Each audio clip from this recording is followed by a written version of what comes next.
The chilling crime took place on a frigid morning, March 6, 2002, in Seoul, South Korea. Jiha, a young and promising law student, vanished without a trace after leaving home for her usual morning swim. Her family, desperate and heartbroken, reported her disappearance to the police, igniting a relentless search. After a grueling 10 days, her body was found in a remote mountain area nearly 20 kilometers from her home, bearing horrifying signs of violence. But it wasn't just Jiha's tragic death that horrified South Korea. The dark secrets that began to unravel behind her murder revealed a web of deadly conspiracies and shadowy alliances within the corridors of power. Who was the true mastermind behind this heinous crime? Why would a wealthy and powerful woman go so far as to hire someone to stalk and harm her son-in-law's own cousin? Just when it seemed that justice had finally prevailed, shocking new details emerged, sending the public into a frenzy of outrage and disbelief. This mysterious case became more than just a story of loss and sorrow. It was a complex portrayal of power, conspiracy, and injustice, leaving many questioning whether justice truly existed. The 10 days of desperate searching for Jiha. Ji-hye, affectionately known as Jiha, was a young Korean woman born in 2002. At just 23, she had already gained a reputation for being diligent and intelligent, often regarded as the perfect child. Jiha was enrolled at a prestigious law school, living a life that revolved around her studies, home, and the library. A passionate swimmer, Jiha would wake up as early as 5 a.m. to swim and even taught swimming lessons. Her schedule was packed with study sessions and rigorous practice, leaving her little time for anything else. Now in her 4th year, she was preparing for the bar exam, one of the toughest hurdles. Jiha dreamed of becoming a lawyer for justice, serving the state rather than practicing privately. She aspired to help low-income individuals who couldn't afford legal representation, hoping to assist them in resolving life's hardships. Jiha had a habit of documenting every detail of her daily life, from her studies at home to her time at the library. On the morning of March 6, 2002, she prepared to leave for her 5 a.m. swim class as usual. But that was the last time anyone saw her. She stopped answering calls and never returned home. Her parents, sensing something was wrong, quickly reported her disappearance to the police. They printed numerous flyers and distributed them everywhere. But initially, the police did not take the case seriously, thinking she was an adult who may have just taken some time away due to stress. There were no clues, except for a delivery worker who mentioned seeing an unfamiliar car parked outside Jiha's apartment for several days, though he couldn't recall any details. Finally, Jiha's father persuaded the police to check local security footage. The surveillance camera showed a black car picking Jiha up around 5:30 a.m., but the images were blurry, making it nearly impossible to identify anyone. The police launched a full-scale investigation and search for Jiha. After 10 agonizing days, Jiha's parents received the dreaded call from the police. Her body had been found. Her lifeless form was discovered by a hiker in a forest about 20 kilometers from her home. Jiha had been bound, her mouth taped shut, and her limbs showed signs of severe trauma. The most shocking revelation, however, was that Jiha had been shot with an airgun, an illegal weapon in South Korea, difficult to acquire. She had been shot 4 times in the face and twice in the back, sending the entire nation into a state of shock and horror. This tragic case left not only her family but also the whole of South Korea in an uproar. The motive and ruthless scheme of a powerful woman. No one believed this was a random attack. Jiha was known as a diligent, innocent student with no apparent enemies. The police tried to trace any clues related to her life to identify the killer.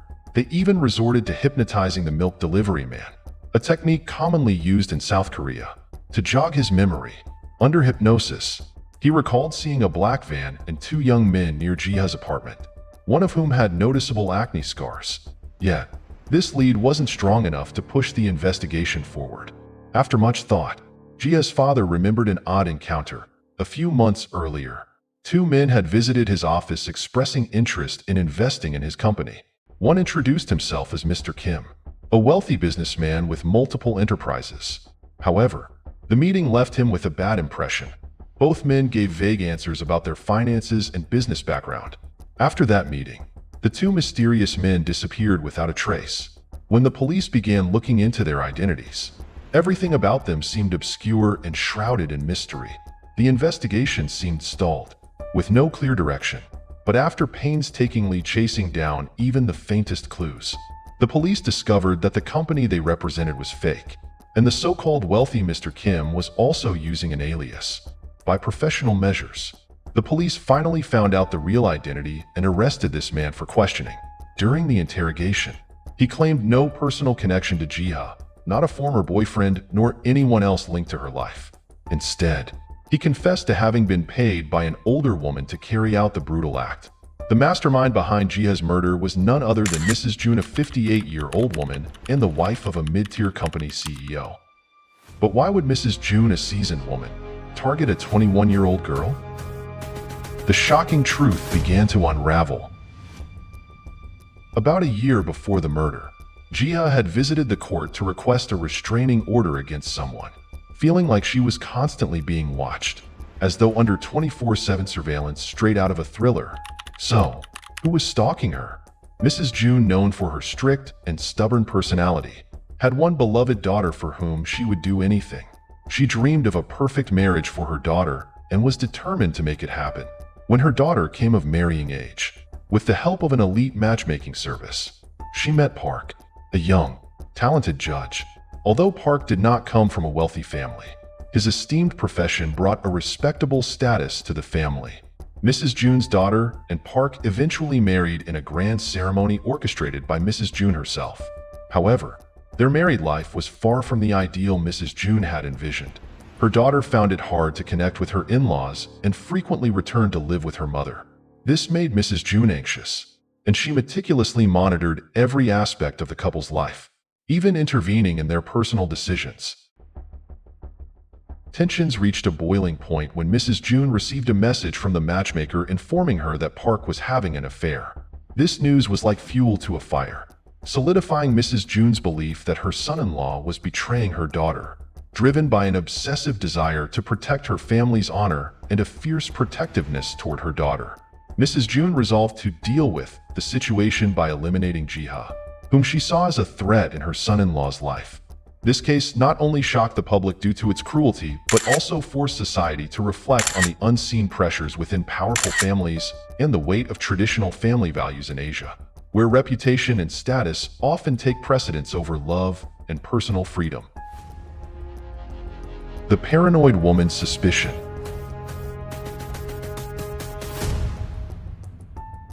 One day, Mrs. June accidentally overheard a young female voice during a phone call between her son-in-law Park and someone else.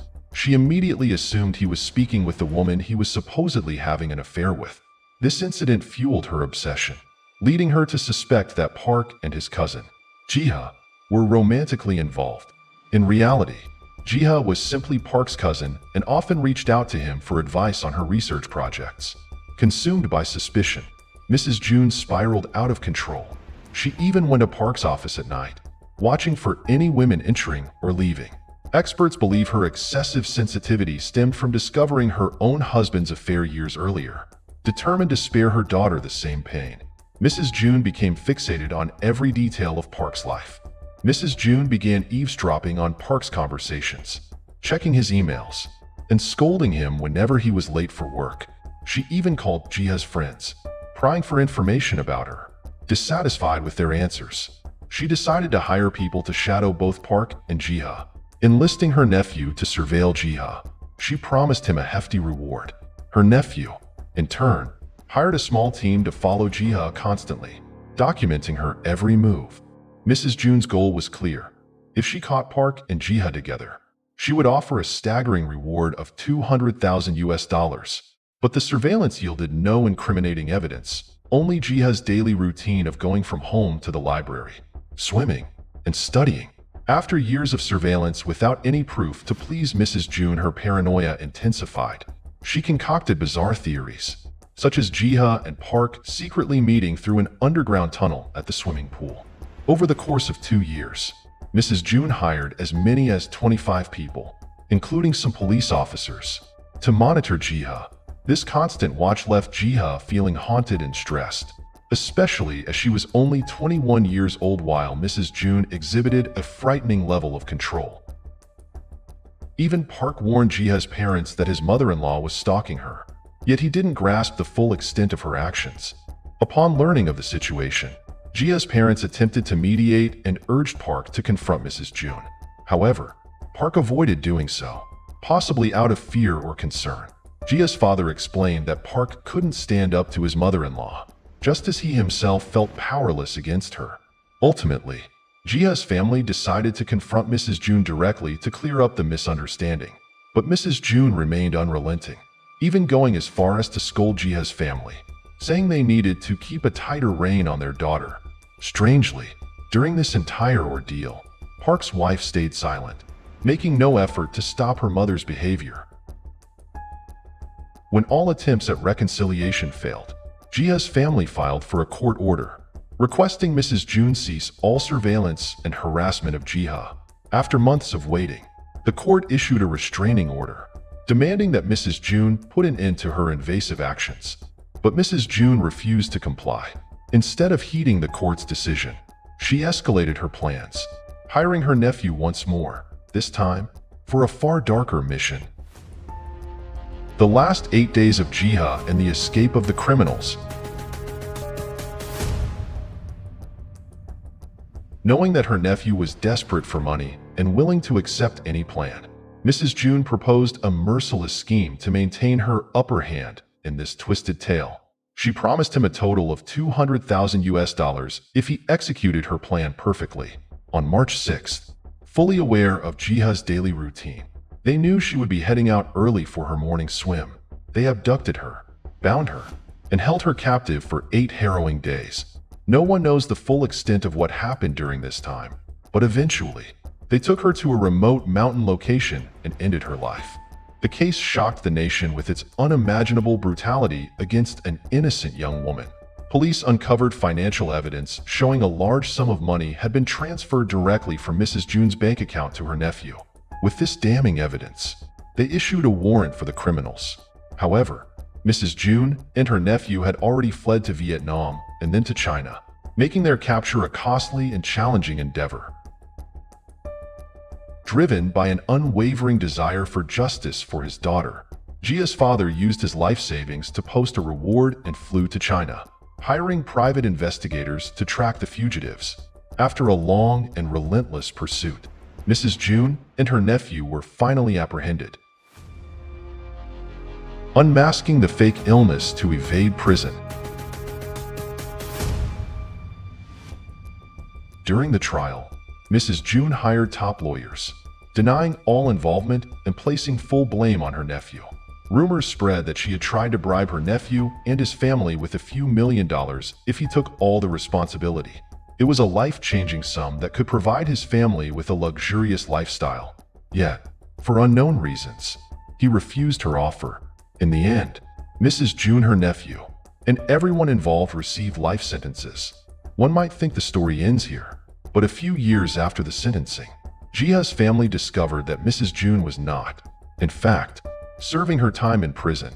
Instead, she was residing in a VIP hospital room, reportedly costing around $2,000 per day, under the pretense of severe health conditions, diabetes, depression, breast cancer, Parkinson's, asthma, and more. She allowed no visitors and seemed to be on a luxurious retreat. Determined to uncover the truth, Jiha's family secretly installed cameras in Mrs. June's hospital room. When doctors and nurses were present, she appeared frail, requiring assistance for even the simplest tasks, unable to eat or drink on her own. But when left alone, she moved about freely, showing no signs of illness. Jiha's family uncovered her deceit.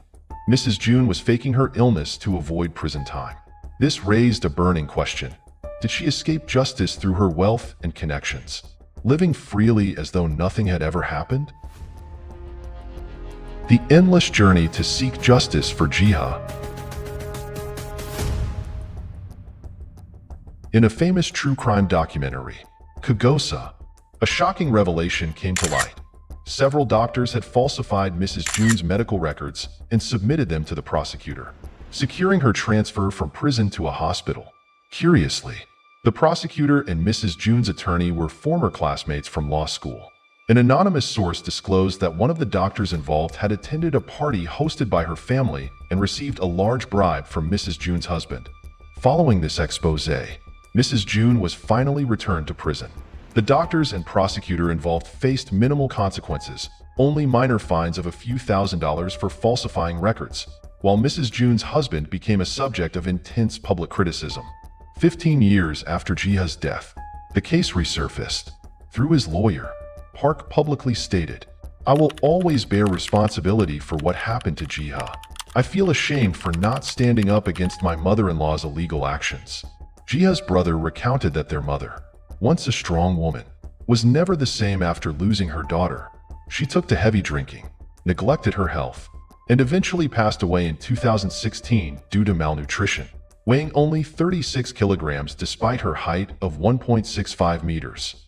Ji-hye's family still believes justice has not truly been served.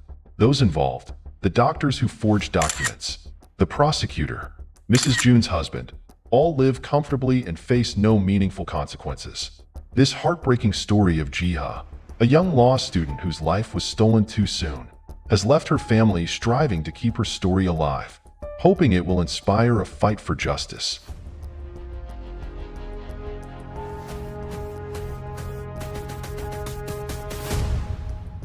What would you do if you were in Park's position? How does this story make you feel? Let us know in the comments below. And don't forget to like the video to support our work. Thank you for watching till the end.